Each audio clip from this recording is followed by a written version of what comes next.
In this first video, we are going to identify transformations for symmetry. What transformations can be used to map the figure onto itself? Why can some figures be mapped onto themselves?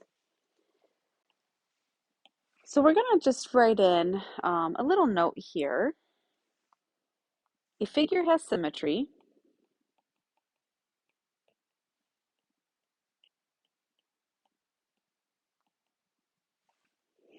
if a rigid motion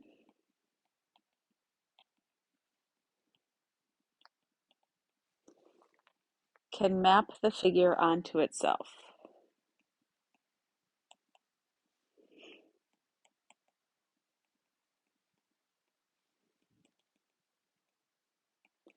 So just a reminder, we've been learning about rigid motions this whole unit. Rigid motions, we've got reflections, translations, rotations, glide reflections. Those are all rigid motions. So if we can do a rigid motion and the figure maps back onto itself, then that figure has symmetry. So what we want to try to identify are any rigid motions that would map the figure back onto itself. One of the easier ones to kind of look for are lines of symmetry. Would reflections map it back onto itself? So this first figure on the left, there's a line of symmetry where this top half, when reflected over the line, would map onto the bottom half. So we could call that, let's say, line M. So the rigid motion is a reflection over line M that is mapping it onto itself. Sometimes there's more than one line of symmetry. We could draw in another one right here, call that line of symmetry N. I can see that the left side, when reflected across line N, is mapping onto itself.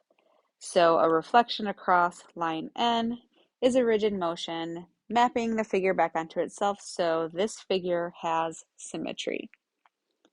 Symmetry lines divide a figure into two pieces with the same size and shape. So same size and shape mapping onto itself. Do we have any other transformations that would map this onto itself? We learned about rotations. If we rotated this figure about the center right here, would it ever, without going a full 360 degrees, it has to be less than 360, would it map back onto itself? And I think, like, if I just focus on this point, if I rotated it to here, and this point rotated to there, I think that would map back onto itself. So we have a rotation that's just 180 degrees about the center. Maybe I'll label the center point P. So there's our center of rotation. So that one has three different transformations showing that this figure has symmetry. All right, this cute little smiley face. Does this smiley face have symmetry? Can we come up with any transformations that map it back onto itself? I look for the lines of symmetry first. I think if we draw a line of symmetry down the center, maybe draw a little better down the center, more of the center than I just did. It's a little bit better. Maybe I'll call that line T. So we have a reflection across line T. This left side, when reflected, would map onto itself. Do we have any rotations? You know, if we rotated like this point around, maybe when it got here, but the other parts wouldn't map up, it would need a full 360 rotation to map back onto itself. And symmetry happens when that angle of rotation is less than 360. So we think that one we're good with just a reflection across line T. This shape over here, this cute green one, I look for the lines of symmetry first. I think we've got a line of symmetry right here. The top half would map onto the bottom half. Maybe I'll call that line, I don't know, W. So we've got a reflection across line W. Are there any other lines of symmetry? Might be tricky to draw because it's kind of small, but straight down the middle,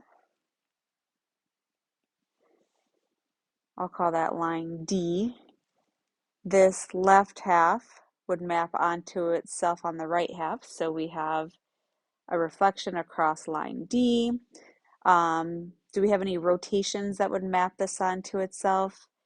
You know, if we picked a vertex to work with, rotate, rotate, rotate. When this one lands right here, I think we would be mapping back onto itself.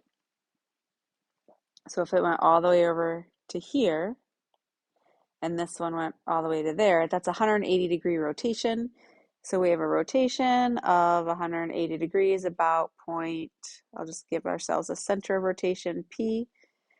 So this one has 3 transformations that are showing that the figure has symmetry.